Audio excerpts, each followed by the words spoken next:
Hello दोस्तों, स्वागत है आपका अपने यूट्यूब चैनल गोयल मैट्रिक्स पर। चैनल पर पहली बार आए हैं, सब्सक्राइब कर लीजिएगा, साथ ही बेल आइकन को प्रेस जरूर करिएगा जिससे नोटिफिकेशन आपके पास समय से पहुंच जाए।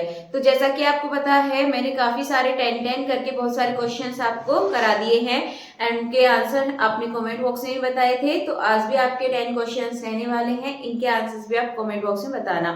और ये जो क्वेश्चंस हैं आपके, ये आपके मोस्टली क्वेश्चन रिजल्ट बेस्ड चल रहे हैं, जिनको आपको डायरेक्टली बस याद करना है और आप पेपर में बहुत अच्छे नंबर इस तरीके से आप ला सकते हैं। तो ये चलिए स्टार्ट करते हैं। वीडियो का एंड तक जरूर देखिएगा, अच्छी लगती है तो प्लीज ज्यादा से ज्यादा लाइक कमेंट शेयर भी कर दीजिएगा। तो आइए देखिए, सबसे पहले क्वेश्चन नंबर 1 है, which condition is not required in checking for Taylor's theorem. मतलब कि टेलर्स थ्योरम से क्वेश्चन आया है, which condition is not required in checking for Taylor's theorem. तो आप टेलर थ्योरम को बहुत अच्छे से पढ़िएगा। क्वेश्चन आपको यहाँ से देखने के लिए मिले हैं, कल भी कराया था मैंने, उसमें भी टेलर थ्योरम से क्वेश्चन था और आज भी, तो इसको आप जरूर करिएगा। तो ऑप्शन है its n-1 derivative is continuous on A B, या फिर its n-1 derivative is derivable, या फिर there exist a real number between A and B, या फिर एफ इज नेसेसरी बाउंडेड। तो जो लास्ट वाला है ये इसका बिल्कुल सही आंसर है। चेकिंग के लिए जो एफ है वो उसका नेसेसरी यानी कि जरूरी है उसका बाउंडेड होना। तो इसका जो ऑप्शन नंबर डी है ये बिल्कुल सही आंसर हो जाएगा। नेक्स्ट क्वेश्चन देखते हैं। अगला क्वेश्चन है आपके सामने, when will be matrix of derivative of g given by fx is equals to x minus y और xy will be singular।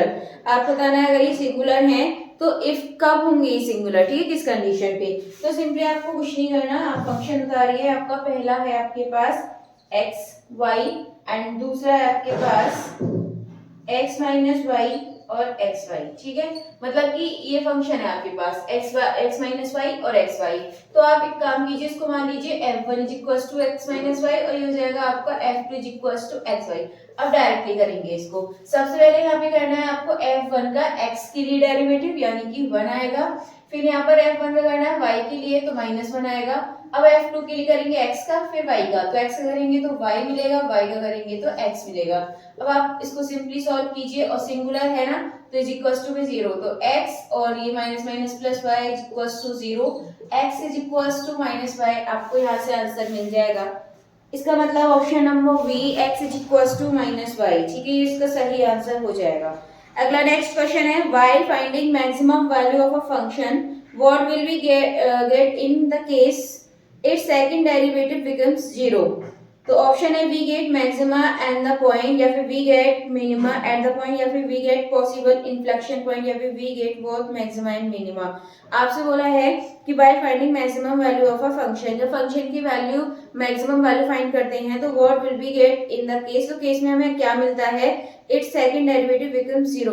यदि जो सेकंड जो डेरिवेटिव है अगर वो भी 0 आ जाए तो हमें वहां से क्या मिलेगा। तो देखिए मैक्सिमा नहीं मिलेगा, मैक्सिमा 0 से छोटे पर मिलता है, मिनिमा यदि वैल्यू 0 से बड़ी आएगी, बट अगर 0 आ जाए तो यहाँ पर हमें पॉसिबल इन्फ्लेक्शन पॉइंट आपको यहाँ से मिलने वाले हैं। तो ऑप्शन नंबर सी इसका बिल्कुल सही आंसर हो जाएगा। नेक्स्ट है find curl R if R is equals to, आपको दे रखा है, आपको इसका कर्ल बताना है। तो ये निकालने के लिए आप सिंपली इसी की तरह करेंगे इस क्वेश्चन को। तो आप यहाँ पर करिए, यहाँ पे लिखिए I J K and del upon del X, del upon del Y, del upon del Z. इतना करने के बाद आप यहाँ पर इनकी जो कोफिशिएंट ही रख दीजिए। आई के साथ है 2xy, जे के साथ है 1, के साथ है 1। अब इसको आप सॉल्व कीजिए। तो आई के लिए करेंगे तो क्या हो जाएगा, ये डेल का वाई के लिए करेंगे यहाँ पर तो कितना मिलेगा 0, और इसका करेंगे 0 हो जाएगा माइनस जे। अब इसका करेंगे x के लिए क्या हो जाएगा 0, एंड इसका z के लिए ये भी आपका 0। अब किसके लिए करेंगे, k के लिए, यानी कि इसका x के लिए करेंगे तो क्या मिलेगा आपको 0, और इसका y के लिए करेंगे तो आपको यहाँ से 2x मिलने वाला है।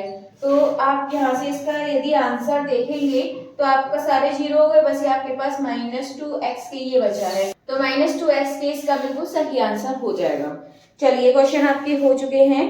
नेक्स्ट अगले क्वेश्चन की तरफ बढ़ते हैं। अगला क्वेश्चन है find the double integral of X Y Z equals to Y plus Z D X plus Z plus X D Y plus X Y plus मतलब एक्स प्लस वाई DZ। ठीक है, इसका आंसर आपको बताना है, options आपके सामने हैं। तो इस तरीके क्वेश्चन करने के लिए आपको इसी तरीके से क्वेश्चन करना है जैसे मैंने ये किया है, देन इसके बाद इसका आंसर बताना है। तो ये क्वेश्चन आप लोगों को करना है, इसका आंसर आपको कमेंट करके बताना है कि इसका जो सही आंसर है वो क्या है। चलिए हो चुका है, आगे बढ़ते हैं। How do we find volume of a solid surface. Solid surface की वॉल्यूम कैसे फाइंड करते हैं? ऑप्शन है बाय डबल इंटीग्रेटिंग इट, या फिर by triple integrated over the surface, या फिर by finding its line integral, या फिर by integrating over the surface. तो इसका जो सही आंसर रह जाएगा आपका option number B, by triple integrated it over the surface. तो ऑप्शन नंबर बी इसका बिल्कुल सही आंसर है। चलिए आगे अगले क्वेश्चन की तरफ बढ़ते हैं। नेक्स्ट है, which theorem is valid in calculating integral for a multiple connected domain R. Options हैं green theorem, Gauss divergence theorem, Stokes theorem, और आपका यहाँ पर लास्ट दे रखी है ये।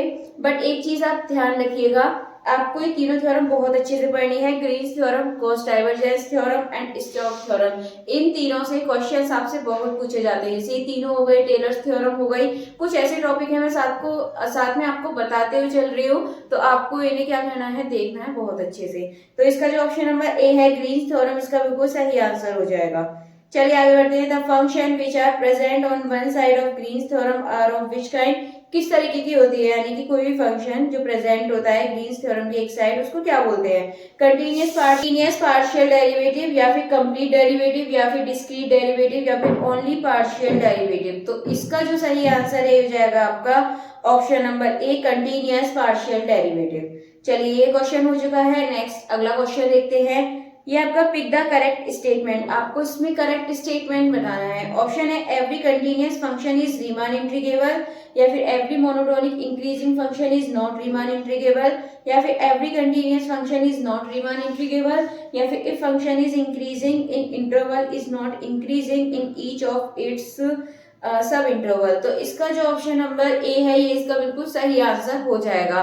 एंड आप देखेंगे बाकी के तीन आपको गलत देखने के लिए मिलेंगे। जो ऑप्शन नंबर ए है every continuous function is Riemann integrable होगा, मतलब जो भी कंटीन्यूअस फंक्शन है, सभी कंटीन्यूअस फंक्शन जो होते हैं वो रीमान इंटीग्रेबल होते हैं। तो इसका जो ऑप्शन नंबर 1 है ये आपका बिल्कुल सही आंसर हो जाएगा।